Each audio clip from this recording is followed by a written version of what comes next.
World کے survey کے مطابق اپنے نبی پاک صلی اللہ تعالیٰ علیہ وسلم کے نام کے لیے سب سے زیادہ حساس کوئی قوم ہے وہ مسلمان ہے.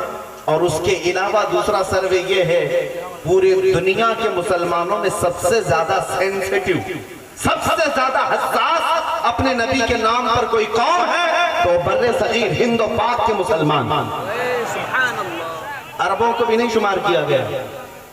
عرب بڑی تعداد میں ہیں لیکن سروے میں ایک آ گیا ہے سب سے زیادہ حساس مسلمان ہندوستان اور اس کے آس پاس رہتے ہیں. اس کی وجہ میرے عزیزو انہی بزرگان دین کی صحبت ہے یا علماء کاملین کی صحبت ہے. آج مجھے اس بات کا فخر ہے. میں ایک بات آپ کو بتاؤں کہ آپ کو پتا ہے کہ جب ڈاکٹر کسی کو بے ہوش کرتا ہے چاہے وہ دوا دے کر کے یا انجیکشن دے کر کے سن کرتا ہے، پہلے بے ہوش کرتا ہے اس کے بعد چیر پھاڑ کرتا ہے، آپریشن کرتا ہے. لیکن بے ہوش کرنے کے بعد کیسے چیک کرے گا کہ یہ بے ہوش ہوا ہے کہ نہیں؟ اس کے لیے ڈاکٹر لوگ کبھی چونٹی کاٹ کے دیکھتے ہیں، کبھی کینچی سے مار کے دیکھتے ہیں یا ہاتھ پیر اس کا ہلا کر کے دیکھتے ہیں. اگر حرکت نہیں کر رہا ہے تو سمجھ لو کہ بے ہوش ہو گیا. اس کے بعد چیر پھاڑ کیا جاتا ہے. یہ دستور ہے آپریشن تھیٹر کا. اسی دستور پر دنیا میں بھی عمل ہوتا ہے. کسی قوم کو ختم کرنے کے لیے نشہ دیا جاتا ہے، پہلے بے ہوش کیا جاتا ہے.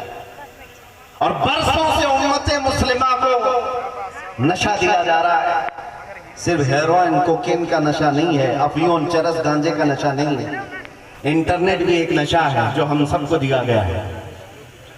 اس پوری امت کو اس نشہ میں مبتلا کر کے رکھا گیا پچھلے کئی سالوں سے، اور سالوں سے نشہ میں رکھ کر کے قوم مسلم کو دیکھا گیا.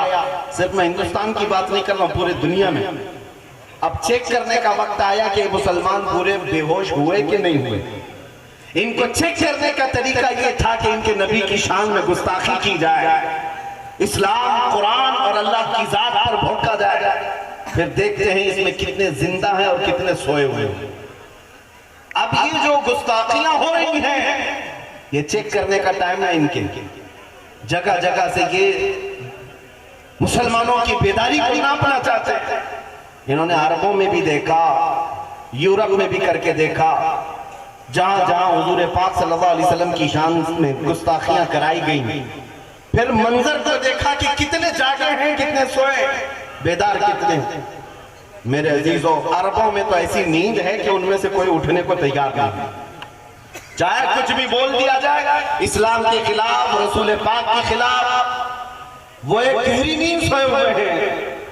لیکن جب یہاں سے کوئی کتا بھوکا ہمارے ملک سے تو پھر میں نے دیکھا ہے ہندوستان کے شمال سے جنوب، مشرق سے مغرب تک ہر علاقے سے مسلمان بچہ بول پڑا لبیک یا رسول اللہ. لبیک یا رسول اللہ. یہ اس بات کی علامت ہے کہ نشہ تو تمہیں دیا گیا اور نشہ ہمیں بھی دیا گیا ہے، لیکن ابھی ہماری قوم بے ہوش نہیں ہوئی، اپنے نبی کے نام پر ابھی بھی ہوش میں.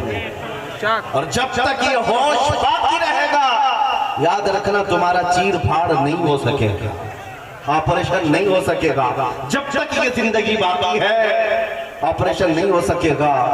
عزیزان گرامی وقار، خاص طور پر میں یو پی کے مسلمانوں کو یہ بتانا چاہتا ہوں، خوف اور ڈر کے ساتھ اگر جینے پر تمہیں مجبور کیا جا رہا ہو تو نکال پھینکو. ہماری تاریخ ہے، پرانی تاریخ ہے. تمہارے لیے خوف کا ماحول راس نہیں آتا، سیب نہیں دیتا.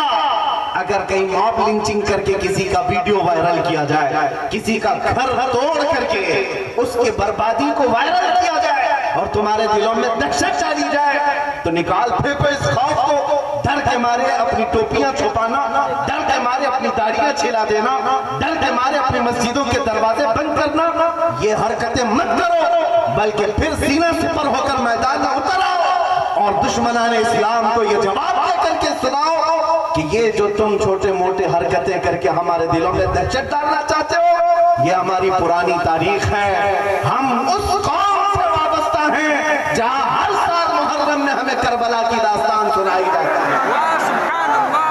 ہمیں ہر سال حسین اعظم کی قربانی سنائی جاتی ہے. اس لیے نہیں کہ چھاتی پیٹ پیٹ کر کے روئیں امام حسین پر ماتم کرے. محرم میں کربلا کی داستانیں اسی لیے سنائی جاتی ہمارا ہر بچہ کٹ جانے کے بعد بھی یہ عزم لے کر کے تیار رہے، اسلام زندہ ہوتا ہے ہر کربلا کے بعد، اسلام زندہ ہوتا ہے ہر کربلا کے بعد۔ بس میرے یہ تمہیدی کلمات تھے۔ میں اکثر اپنی تقریر کی شروعات اسی بات سے کرتا ہوں کہ تم اپنے دل سے خوف نکالو، ڈر نکالو۔ یاد ہی کہ اسٹیج کی بات ہے، ایک تقریر ہوئی، دوسرے دن اسٹیج پہ موجود یہاں تو بڑے ذمہ دار علماء ہیں اور انہی کے مہربانی اور عنایت سے میں بول رہا ہوں، لیکن مجھے